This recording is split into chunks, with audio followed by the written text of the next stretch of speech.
તો ગુજરાતની સ્થિતિ અંગે પીએમ મોદીએ સીએમ ભૂપેન્દ્ર પટેલ સાથે કરી ટેલિફોનિક વાતચીત। પાકિસ્તાનના નાપાક હુમલાથી ગુજરાત પણ સાવધાન છે। ભુજ, બનાસકાંઠા અને પાટણ જિલ્લામાં વધુ સતર્કતા રાખવામાં આવી રહી છે। ત્યારે તણાવની સ્થિતિ અંગે મુખ્યમંત્રી ભૂપેન્દ્ર પટેલે બેઠક કરી। સીએમ ભૂપેન્દ્ર પટેલની અધ્યક્ષતામાં બેઠક યોજાઈ। સ્ટેટ ઇમરજન્સી ઓપરેશન સેન્ટર ખાતે બેઠકનું આયોજન હતું। સરહદી જિલ્લાની સ્થિતિની સમીક્ષા કરવામાં આવી। જિલ્લાઓમાં સ્થિતિ અંગે સીએમએ માહિતી મેળવી। વર્તમાન સ્થિતિ અંગે ઉચ્ચ અધિકારીઓ, જિલ્લા વહીવટીઓ અને પોલીસ વડાઓ સાથે સમીક્ષા કરી જાણકારીઓ મેળવી। ગૃહ રાજ્યમંત્રી હર્ષ સંઘવી, સિનિયર આઈએએસ અધિકારીઓ પણ ઉપસ્થિત રહ્યા। આ બેઠક બાદ ગૃહ રાજ્યમંત્રી હર્ષ સંઘવીએ લોકોને અપીલ કરી કે લોકોએ કોઈપણ પ્રકારની અફવાઓમાં દોરવાવું નહીં।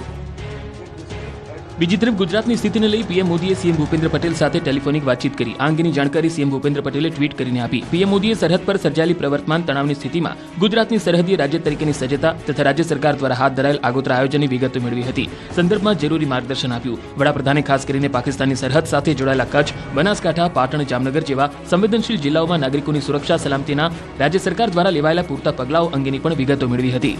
હાલની સ્થિતિને જોતા ગુજરાતમાં 15 મે સુધી ડ્રોન ઉડાડવા પર અને ફટાકડા ફોડવા પર પ્રતિબંધ મુકાયો છે। આ અંગે ગૃહ રાજ્યમંત્રી હર્ષ સંઘવીએ ટ્વીટ કરીને જાણકારી આપી હતી।